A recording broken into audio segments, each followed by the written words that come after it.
앞에서 당신은 참된 예배자 그토록 찾으시던 하나님의 기쁨 주의 말씀 앞에서 당신은 참된 예배자 그토록 찾으시던 하나님의 기쁨 이 세상을 향한 거룩한 생명빛 되어 이 세상을 위한 구원의 소망 되어 영원한 하나님의 나라 함께 세워가리.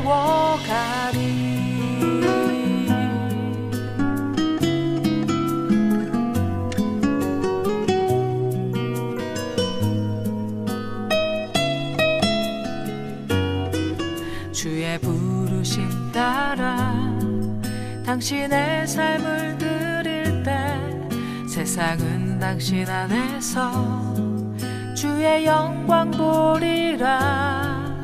주의 부르심 따라 당신의 삶을 드릴 때 세상은 당신 안에서 주의 영광 보리라.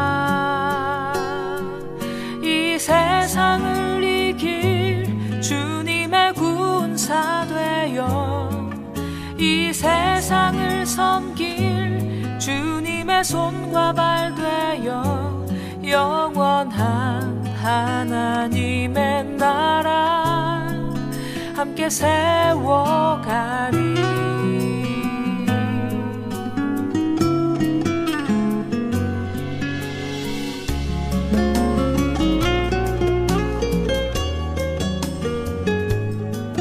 주의 말씀 앞에서 당신은 참된 예배자 그토록 찾으시.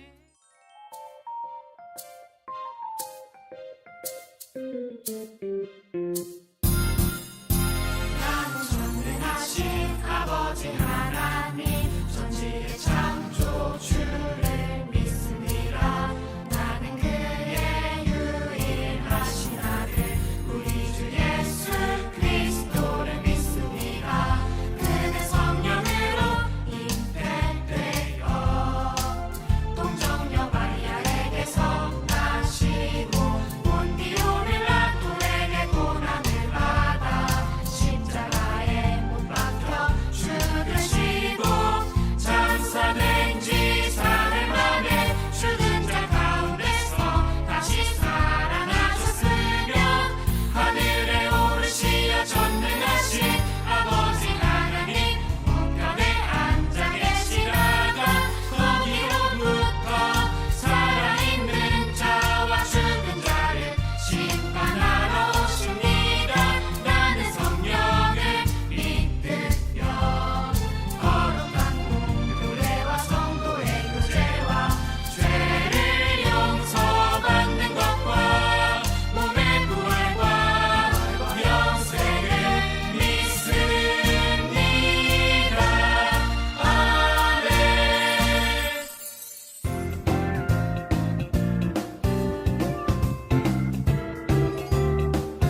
안녕하세요, 사랑하는 어린이 친구들. 오늘도 예배 자리에 나온 친구들을 진심으로 환영하고 축복합니다. 우리 오늘 함께 볼 본문 말씀을 드라마 바이블을 통해 읽고 오도록 하겠습니다.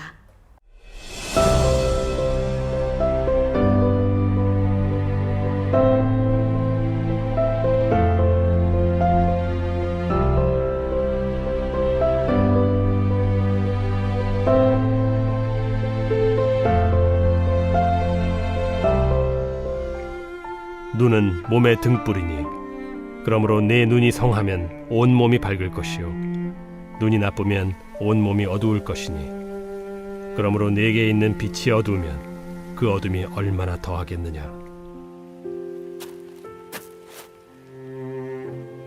한 사람이 두 주인을 섬기지 못할 것이니 혹 이를 미워하고 저를 사랑하거나 혹 이를 중히 여기고 저를 경히 여김이라. 너희가 하나님과 재물을 겸하여 섬기지 못하느니라. 여러분, 오늘 이 말씀에서 예수님께서는 재물에 대해 이야기하시면서 그 누구도 두 주인을 섬기지 못한다 라고 말씀하고 계세요. 왜 예수님과 재물을 동시에 섬기지 못한다가 아니라 재물을 주인으로 비유하시면서 두 주인을 섬기지 못한다고 이야기하셨을까요? 혹시 우리 친구들 스파이가 나오는 영화를 본 적이 있나요? 스파이가 나오는 첩보 영화 같은 데서 보면 이런 내용들이 나오죠. 직업이 경찰인 어떤 한 사람이 자신이 일하고 막 열심을 다하던 경찰서에서 어떤 사건을 책임지게 됩니다. 그래서 한 비밀 조직에 들어가 자신의 신분을 숨기고 그 안에서 정보를 빼내오는 스파이 역할을 하는 거예요. 근데 그곳에 몸을 담는 시간이 길어지면 길어질수록 내가 경찰인지 비밀 조직의 일원인지 정체성의 혼란에 가지게 되죠. 누구 편에 서야 되는지 누굴 믿어야 되는지 고민하고 막 괴로워하다가 비극적인 결말을 맞이하게 되는 장면들을 볼 수 있는데요. 이게 바로 두 주인을 섬기다가 결국 두 주인도 잃고 나도 잃게 되는 그런 상황과 비슷하다고 볼 수 있습니다. 여러분, 우리 믿음 생활, 신앙 생활에 있어서 이 주인이라는 존재는 매우 중요한 의미를 가지는데요. 내가 믿고 따르는 내 삶의 주인이 누구냐에 따라 우리의 삶이, 인생이 완전히 달라지기 때문이죠. 그렇다면 예수님의 자녀, 제자인 우리의 주인은 누구일까요? 맞아요. 바로 하나님이십니다. 그래서 우리는 그분을 주님이라고 부르는 것이죠. 우리 친구들, 그럼 주인을 섬길 때 가장 필요한 것은 무엇일까요? 고린도전서 4장 1절에서 2절 말씀을 통해 알아보도록 하겠습니다. 함께 읽어볼까요? 시작! 사람이 마땅히 우리를 그리스도의 일꾼이요 하나님의 비밀을 맡은 자로 여길지어다. 그리고 맡은 자들에게 구할 것은 충성이니라. 아멘. 세번역 성경으로도 한번 같이 읽어보도록 하겠습니다. 시작! 사람은 이와 같이 우리를 그리스도의 일꾼이요 하나님의 비밀을 맡은 관리인으로 보아야 합니다. 이런 경우엔 관리인에게 요구하는 것은 신실성입니다. 아멘.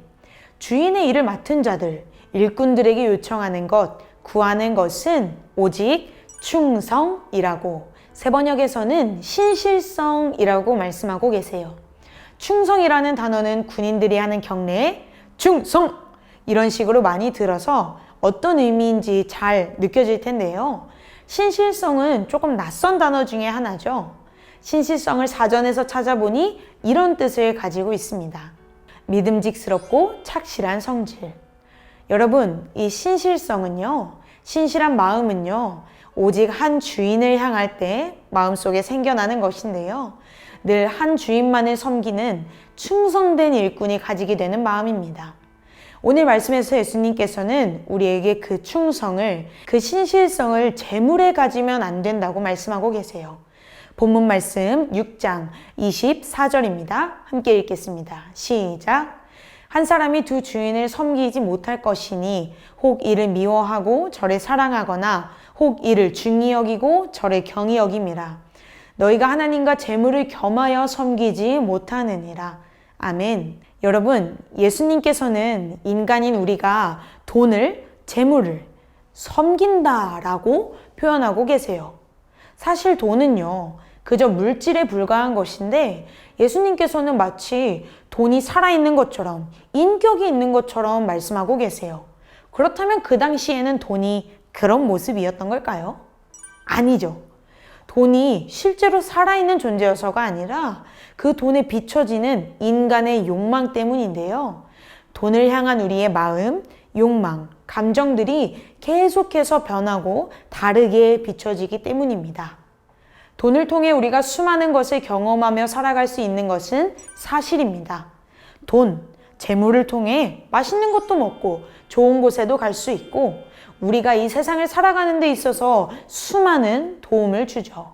그런데 그 정도를 넘어서서 나의 삶이 돈을 쫓고 돈을 따라가는 인생이 돼버리면 그때부터 돈이 내 인생의 또 다른 주인으로 자리 잡게 되는 것이에요. 우리의 주인은 단 한 분, 하나님뿐임에도 불구하고 말이죠. 근데 전도사님, 저는 근데 그렇게 돈에 큰 관심 없는데요? 돈이 많아서 더 행복하고 막 적어서 불행하고 그랬던 적이 딱히 없고요. 돈이 제 주인이었던 적은 더더욱 없고요. 이렇게 생각하는 친구들도 있을 것 같아요. 그러면 우리 친구들 이렇게 생각해 보면 어떨까요? 내가 어떤 것에 마음과 시간과 생각을 쏟고 있지? 꼭 돈뿐만 아니라 하나님만큼 혹은 하나님보다 더 많이 생각하고 마음과 시간을 쓰는 대상이 있진 않은지 있다면 무엇이 있는지 떠올려 보면 좋을 것 같아요. 그리고 우리 그 마음을 갖고 기도하면 좋겠습니다. 왜냐면요, 이 모든 것들이 전부 다 하나님께로부터 왔고 그렇기 때문에 하나님보다 더 큰 존재가 될 수 없다. 그리고 내가 그 존재들을 주인으로 섬길 수는 더더욱 안 되며 섬겨서도 안 된다는 사실을 인정하고 입술로 고백하는 우리 친구들이 되기를 소망합니다. 하나님보다 더 큰 존재 혹은 하나님과 동등하게 동일한 크기로 우리가 생각하고 마음을 쏟고 시간을 쏟는 존재가 있는 것은요, 바로 그것이 두 주인 혹은 세 주인, 여러 주인을 섬기는 모습입니다. 하나님께서 오늘 말씀을 통해 우리에게 이야기하시는 것은 바로 이 한 가지입니다. 두 주인을 섬길 수 없다는 사실, 그리고 섬겨서도 안 된다는 사실입니다. 하나님의 자녀이고 제자인 우리 친구들이 우리의 주인 되시는 하나님 한 분만을 섬기며 살아갈 수 있기를 소망합니다. 우리 그 마음 담아서 함께 기도할까요? 사랑의 하나님, 오늘 말씀을 통해 돈이나 재물 혹은 다른 것들을 주인 삼아서 따르고 살아갔던 삶은 하나님이 기뻐하시는 삶이 아님을 깨닫게 해주셔서 감사합니다. 오직 하나님 한 분만을 주인으로 섬기는 신실성을, 충성을 제 마음속에 부어주세요. 제 삶 속에 하나님이 아닌 다른 것으로 나의 기쁨과 행복을 채워왔음을 고백하고 회개합니다. 용서해 주세요. 하나님께로부터 오는 기쁨과 행복은 그 어떤 것과도 비교할 수 없음을 고백합니다. 제가 하나님만을 주인 삼아 따라가길 소망합니다. 한 주간도 저를 지켜주시고 제 마음에 함께 하셔서 하나님의 제자된 삶을 살게 해주세요. 하나님 사랑합니다. 예수님의 이름으로 기도드렸습니다. 아멘. 다음 주에 만나요. 안녕.